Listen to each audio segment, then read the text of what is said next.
اسلام کے دوسرے خلیفہ حضرت عمر بن خطاب رضی اللہ تعالی عنہ کی ایک ایمان افروز کرامت آپ کو سناتا ہوں۔ ایک مرتبہ مسلمانوں کے دوسرے خلیفہ حضرت عمر فاروق اعظم رضی اللہ تعالی عنہ نے حضرت ساریہ رضی اللہ تعالی عنہ کو ایک لشکر کا کمانڈر بنا کر سرزمین نہاوند میں جہاد کے لیے روانہ فرمایا۔ حضرت ساریہ رضی اللہ تعالی عنہ جہاد میں مصروف تھے کہ ایک دن حضرت عمر فاروق اعظم رضی اللہ تعالی عنہ نے مسجد نبوی شریف کے منبر پر خطبہ دیتے ہوئے اچانک یہ ارشاد فرمایا، یا ساریۃ الجبل، یعنی اے ساریہ پہاڑ۔ حاضرین مسجد حیران رہ گئے کہ حضرت ساریہ رضی اللہ تعالی عنہ تو سرزمین نہاوند میں مصروف جہاد ہیں اور مدینہ منورہ سے سینکڑوں میل کی دوری پر ہیں، اور آج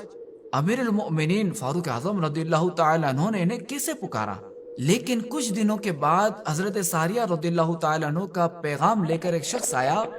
تو اس نے یہ خبر دی کہ میدان جنگ میں جب کفار سے مقابلہ ہوا تو ہمیں شکست ہونے لگی۔ اتنے میں اچانک کسی کی آواز آئی کہ اے ساریہ پہاڑ، اے ساریہ تم پہاڑ کی طرف اپنی پیٹھ کر لو۔ تو حضرت ساریہ رضی اللہ تعالی عنہ نے فرمایا کہ یہ تو امیر المؤمنین فاروق اعظم رضی اللہ تعالی عنہ کی آواز ہے۔ یہ کہا اور فوراً ہی اپنے لشکر کو پہاڑ کی طرف پشت کر کے صف بنانے کا حکم دیا، اور اس کے بعد جو ہمارے لشکر کی کفار سے ٹکر ہوئی تو ایک دم جنگ کا پانسا ہی پلٹ گیا، اور آن کی آن میں اسلامی لشکر نے کفار کی فوجوں کو روند ڈالا، اور اسلامی لشکر کے پرزور حملوں کی تاب نہ لا کر کفار کا لشکر میدان چھوڑ کر بھاگ نکلا، اور افواج اسلام نے فتح کا پرچم لہرا دیا۔ اے عاشقان صحابہ و اہل بیت، اسلام کے دوسرے خلیفہ حضرت عمر فاروق اعظم رضی اللہ تعالیٰ عنہ کی اس کرامت سے چند باتیں معلوم ہوئی جو حق کی تلاش کرنے والے کے لیے روشنی کا منارہ ہے۔ ایک یہ کہ حضرت فاروق اعظم رضی اللہ تعالیٰ عنہ اور آپ کے کمانڈر دونوں صاحب کرامت ہیں، کیونکہ مدینہ منورہ سے سینکڑوں میل کی دوری پر آواز پہنچا دینا یہ فاروق اعظم رضی اللہ تعالیٰ عنہ کی کرامت ہے،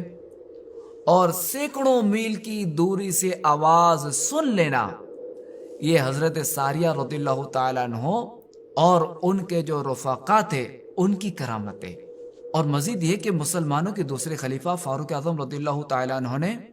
سرزمین نہاوند جو کہ مدینہ منورہ سے سینکڑوں میل دور ہے، وہاں کے جنگی حالات، کیفیات، لشکر کے معاملات مدینہ منورہ میں بیٹھے بیٹھے آپ نے دیکھے، اور دیکھنے کے بعد وہیں سے آپ نے اپنے لشکر کو اس کا حل بھی ارشاد فرمایا۔ تو یا عاشقان صحابہ و اہل بیت، اس سے معلوم ہوا کہ اللہ والوں کے کان اور آنکھ اور ان کی طاقتوں کو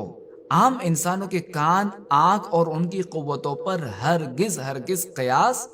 نہیں کرنا چاہیے، بلکہ یہ یقین رکھنا چاہیے کہ اللہ تبارک و تعالی نے اپنے محبوب بندوں کے کان اور آنکھ کو عام انسانوں سے بہت ہی زیادہ طاقت عطا فرمائی ہے، اور ان کی آنکھوں اور کانوں اور اعضاء کی طاقت اس قدر بے مثال ہے